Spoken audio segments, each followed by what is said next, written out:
Bismillahirrahmanirrahim. Assalamualaikum warahmatullahi wabarakatuh. Alhamdulillah wassalatu wassalamu ala rasulillah wa ala alihi washabihi wa mawala.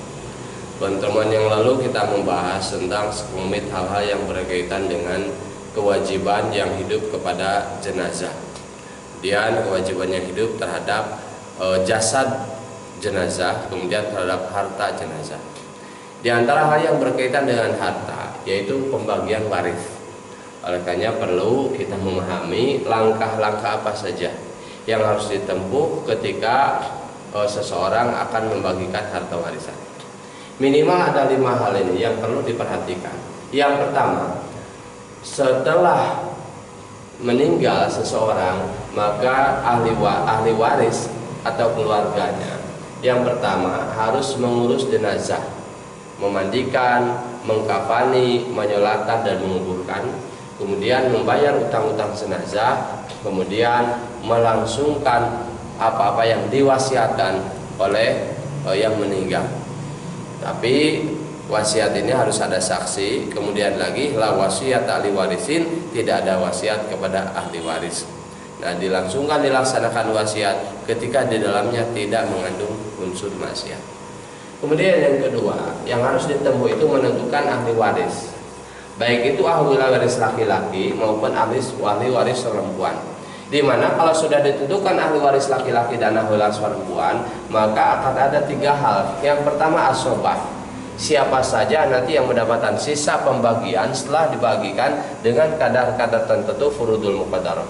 Kemudian yang kedua hijab, yang terhalang, siapa saja yang terhalang. Kemudian mahjub, yang menghalangi, ada hijab ada mahjub, siapa yang tidak mendapatkan waris dan siapa saja yang mendapatkan waris. Nah, ada hijab, mahjub, menghalang atau yang terhalang.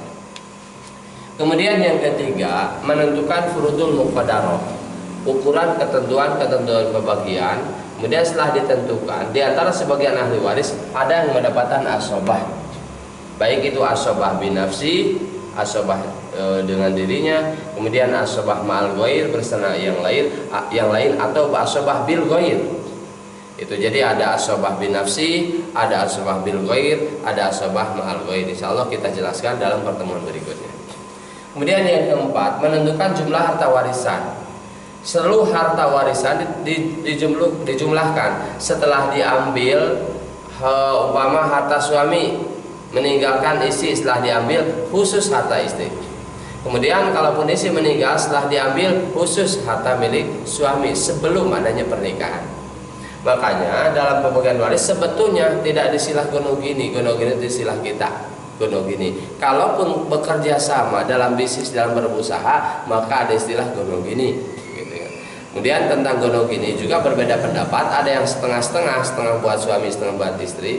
Ada juga menurut Ibnu Abbas itu 1/3 buat perempuan, 2/3 buat laki-laki. Dikiaskan lidzakari mislu hadil unsayain, bagi laki-laki 2 kali lipat perempuan kalau usaha bersama. Tapi yang tidak ada seberapa tidak istilah gono gini. Lirijailan nasibu mimaktasabu walinisai nasibu mimaktasabu. Bagi laki-laki memiliki harta yang ia usahakan dan bagi perempuan pun memiliki harta yang ia usahakan. Jadi masing-masing, terutama sebelum terjadi pernikahan. Nah, tidak bisa ahli waris suami, harta ahli waris istri dibagikan kepada umuman langsung dipotong, tidak bisa, atau diambil harta gunung gini, tidak ada. Jadi sudah ditentukan mana harta istri dan mana harta suami. Kemudian yang kelima baru pembagian waris. Rumus pembagian waris atau mudah memahaminya 452-271. 452-271, di mana secara garis besar furudul muqaddarah ada 6. Ada yang mendapatkan 2/3, ada yang mendapatkan 1/2, ada yang mendapatkan 1/3, 1/4, 1/6, 1/8. Yang mendapatkan 2/3, 4 jenis ahli waris. Kemudian yang mendapatkan setengah, 5 jenis ahli waris. Kemudian yang mendapatkan 1/3, 2 jenis ahli waris. Yang mendapatkan 1/4, 2 jenis ahli waris. Yang mendapatkan 1/6, 7 jenis ahli waris. Dan yang mendapatkan 1/8, 1 jenis ahli waris. Nah, dalam hal pembagian waris supaya lebih mudah menentukan jumlah harta warisan itu lebih mudah diuangkan. Sehingga semua aset dicatat, umpama tanah, rumah, mobil atau kendaraan yang lainnya. Tanah harganya berapa, rumah harganya berapa, kemudian mobil harganya berapa. Setelah diuangkan baru dibagikan. Kalau tidak diuangkan sulit. Termasuk harga tanah itu sendiri disesuaikan dengan lokasi kesepakatan daerah itu. Mungkin ada yang mahal, ada yang murah. Dari seluruh aset ini dijumlahkan berapa, umpama rupiah, kalau sekarang kita rupiah, berapa sekian, baru yang dibagi ini, umpama 1 miliar, 2 miliar, sekian miliar, baru dibagi kepada ahli waris. Dan kemudian pada akhirnya ahli waris mendapatkan sejumlah uang dulu. Kemudian setelah jumlah uang dulu dikembalikan ke tanah, ke rumah, ke umpama ke kendaraan, ke mobil, ke kendaraan. Baru setelah itu dibagikan, sesuaikan dengan lokasi-lokasi tertentu. Baik itu mau dibagikan secara langsung tanahnya ataupun dibagikan dijual dulu semua aset baru dibagikan uangnya. Itu baru masalah teknis bisa dipermudah lagi.